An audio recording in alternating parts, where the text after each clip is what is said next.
नमस्कार साथियों, स्वागत है आपका अपने YouTube चैनल पर। आज की वीडियो में दोस्तों हम बात करने वाले हैं उत्तराखंड पुलिस में 2000 कांस्टेबल की वैकेंसी आई है। इसके बारे में कंप्लीट डिटेल में बात करने वाले हैं। खास करके बहुत सारे दोस्तों के मैसेज आ रहे हैं कि सर अदर स्टेट वाले इसमें कैसे ऑनलाइन फॉर्म को फिल कर सकते हैं। तो इस वीडियो में कंप्लीट दोस्तों हम बात करने वाले हैं कि अदर स्टेट के अगर आप रहने वाले हैं तो उत्तराखंड पुलिस में जाने का सपना आपका साकार हो सकता है या फिर नहीं। वीडियो को दोस्तों लास्ट तक देखिए जिससे कि आपके सारे कन्फ्यूजन जो हैं वो दूर हो सके। पहले हम बात कर लेते हैं दोस्तों इसकी बेसिक डिटेल के बारे में जो कि नोटिफिकेशन में बताया गया। फिर हम बात करेंगे कि अदर स्टेट के जो भी कैंडिडेट्स हैं, खास करके उत्तर प्रदेश के जो भी नौजवान हैं जो उत्तराखंड पुलिस में अपनी सेवाएं देना चाहते हैं उनके लिए क्या हो सकता है। तो दोस्तों यहाँ पर हम बात करते हैं टोटल 2000 पद दोस्तों यहाँ पर निकाले गए। टोटल पद निकाले गए हैं 2000। इसमें जो आयु सीमा मांगी गई है वो मांगी गई है 18 से 22 साल के बीच में। 12th पास आप किसी भी बोर्ड से हो सकते हैं, उत्तराखंड बोर्ड से हो सकते हैं, यूपी बोर्ड से हो सकते हैं, सीबीएसई बोर्ड से हो सकते हैं, आईसीएसई बोर्ड से हो सकते हैं या फिर किसी भी स्टेट बोर्ड से हो सकते हैं। आप इस फॉर्म को फिल बड़ी आसानी के साथ कर सकते हैं, कोई भी यहाँ पर डाउट नहीं है। ये तो रही दोस्तों बेसिक योग्यता। कुल पद 2000 है। आयु आपकी 18 से 22 साल के बीच में होनी चाहिए।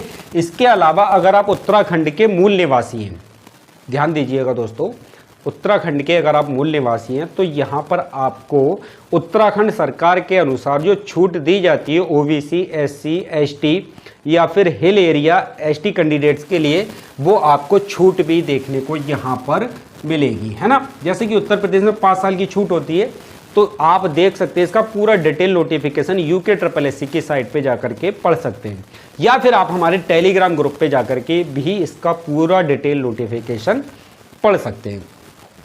योग्यता आपको क्लियर है दोस्तों, 12th पास आपने किसी भी बोर्ड से किया हो। अब हम बात कर लेते हैं दोस्तों फिजिकल की। यहाँ पर जो फिजिकल होता है दोस्तों 100 नंबर का होता है ना। यूपी पुलिस की तरह नहीं होता है यहाँ पर कि सिर्फ क्वालिफाइंग, यहाँ पर 100 नंबर का फिजिकल होता है। इसमें कुछ इस तरह की चीज़ें आपसे पूछी जाती हैं। ऊंचाई और सीना, यहाँ पर कोई भी नंबर नहीं मिलेगा आपको। ऊंचाई और सीना का आपको कोई भी नंबर नहीं मिलेगा। यदि आप OBC, general, EWS, SC category से आते हैं तो आपकी हाइट 1.65 सेंटीमीटर होनी चाहिए।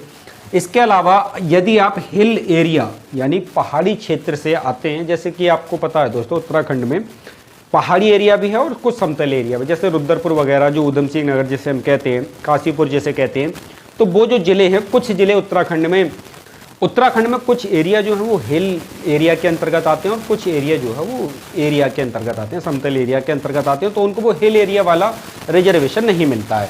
तो यहाँ पर यदि आप हिल एरिया से हैं तो आपका हाइट जो है वो 160 सेंटीमीटर होना चाहिए, और यदि आप समतल एरिया से हैं तो आपकी हाइट जो जनरल, ईडब्ल्यूएस और ओबीसी कैंडिडेट हैं उनके लिए 65 सेंटीमीटर होनी चाहिए। इसके अलावा यदि आप उत्तराखंड के एसटी कैंडिडेट हैं तो आपकी हाइट यहाँ पर 5 सेंटीमीटर आप और कम कर सकते हैं, यानी कि 157 सेंटीमीटर आपकी हाइट मांगी जाएगी। मतलब समझ रहे हैं, एसटी कैंडिडेट अगर कोई उत्तराखंड का है तो उसके लिए 157 सेंटीमीटर हाइट यहाँ पर रखी गई है। महिलाओं के लिए यहाँ पर 52 सेंटीमीटर हाइट है, जो कि बहुत ठीक है, बात क्लियर हो जाती है।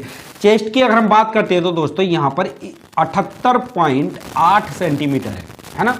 78.8 सेंटीमीटर आपका बिना फुलाए होना चाहिए।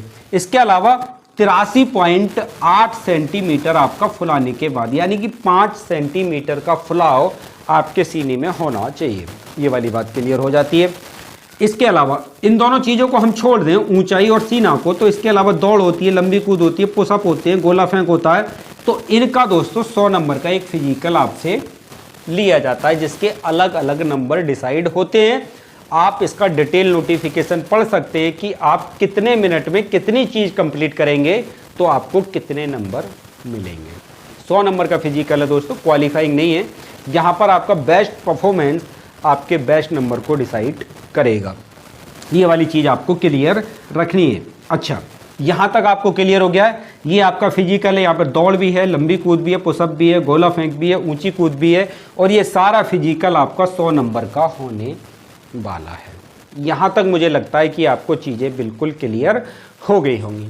अब आ जाते हैं दोस्तों इसकी अंतिम तिथि कब है फॉर्म को भरने की। तो 29 नवंबर इसकी लास्ट डेट है। 8 नवंबर से दोस्तों ये फॉर्म 11 नवंबर से दोस्तों ये फॉर्म फिल किए जा रहे हैं। 11 नवंबर से ये फॉर्म आपके फिल किए जा रहे हैं और 29 नवंबर इसकी लास्ट डेट है। मोटा माटी 21 दिन में आपको ये फॉर्म कंप्लीट अपने करने हैं, 29 नवंबर तक।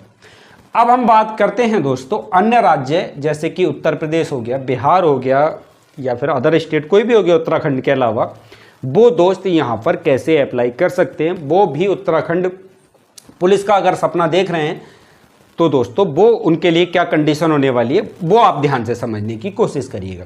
सबसे पहली कंडीशन तो ये है दोस्तों कि आप उत्तराखंड के मूल निवासी हैं, जो कि आप नहीं हैं। बात समझ रहे हैं?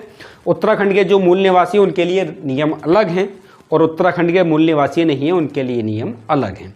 पहली कंडीशन ये है कि आप किसी भी राज्य के रहने वाले हैं, आपने उत्तराखंड सरकार से 10th और 12th बोर्ड की परीक्षा पास की हो।